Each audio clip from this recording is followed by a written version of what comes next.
नमस्कार, कैसे हैं आप लोग? तो चलिए स्टार्ट कर लेते हैं हमारे हिंदी साहित्य के महत्वपूर्ण प्रश्नोत्तरों की जो ये सीरीज चल रही है इसको। आप लोग इसे देखना ज़रूर, बहुत अच्छा लगेगा। अगर आपको इसमें से प्रश्न आते होंगे वो भी अच्छी बात है, अगर नहीं आते होंगे वो भी अच्छी बात है क्योंकि आप इससे सीख जाओगे।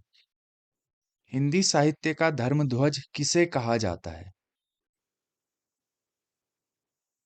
तुलसीदास जी को, हिंदी साहित्य का धर्मध्वज। अगला प्रश्न है, वापसी एक तो एक कहानी है, दूसरी वापसी क्या है? एकांकी है।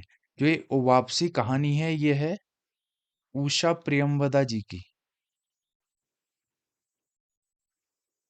और ये वापसी एकांकी किसकी है? ये है उदय शंकर भट्ट जी की।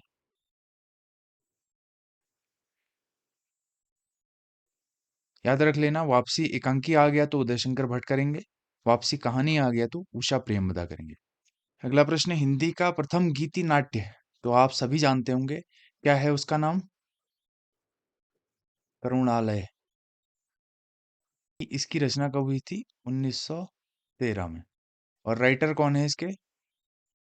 जयशंकर प्रसाद।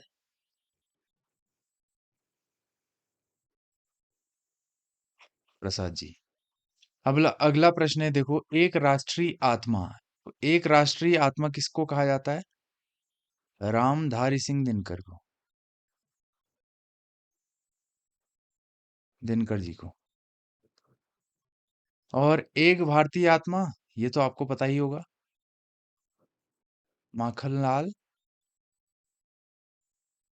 चतुर्वेदी जी को। अगला प्रश्न है, हिंदी का प्रहरी, तो हिंदी का प्रहरी किसे कहा जाता है? आपने नाम सुना होगा, पुरुषोत्तम दास टंडन जी को। पुरुषोत्तम दास टंडन जी को हिंदी का प्रहरी कहा जाता है। अब देखो, एक तो मुक्तिपथ ये है, दूसरा मुक्तिपथ ये है। पहला मुक्तिपथ ये जो नाटक है ये है उदय शंकर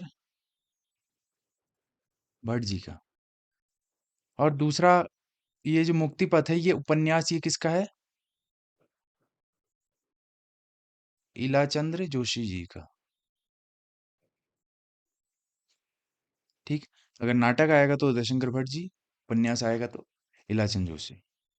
हिंदी का प्रथम रिपोर्टाज कौन सा है? तो हिंदी का प्रथम रिपोर्टाज कौन सा है आपको जानते होंगे, लक्ष्मीपुरा। और इन इसका रचना समय क्या है? 1938 है इसका। किसने लिखा था ये? शिवदान सिंह चौहान जी ने। ये भी बहुत ही महत्वपूर्ण प्रश्न है। अब देखो, त्रिशंकु ये है, त्रिशंकु ये है, एक निबंध है, एक कहानी है, तो निबंध किसका है? अज्ञेय जी का। और जो ये त्रिशंकु कहानी है ये किसकी है? मन्नू भंडारी जी की। कहानी मन्नू भंडारी की, निबंध अज्ञेय जी का। रामचरितमानस की रचना में लगा समय, मतलब टाइम बताना है हमें, कितना टाइम लगा इसमें? तो इसमें लगा 2 वर्ष 7 माह 26 दिन।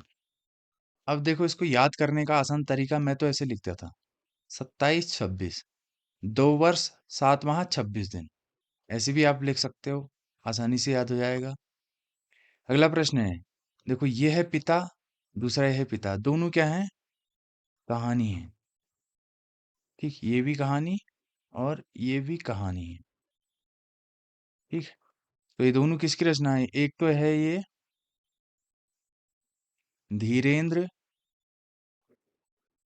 अस्थाना जी की, और दूसरी है ज्ञान रंजन ज्ञान रंजन जी की। अगर आपको ये सीरीज अच्छी लग रही हो या आपको कोई भी क्वेश्चन समझ में ना आ रहा हो तो आप पूछ भी सकते हैं, और कहीं पर कुछ मिस्टेक हो रही हो तो आप बता भी सकते हैं।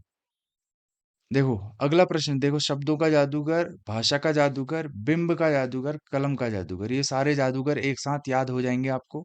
और ये कलम का सिपाही। तो शब्दों का जादूगर किसको कहा जाता?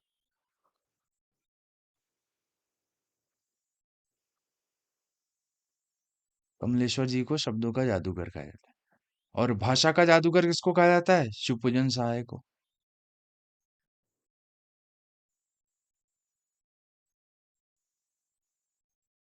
अगला है बिंब का जादूगर। बिंब का जादूगर कहा जाता है केदारनाथ मिश्र को।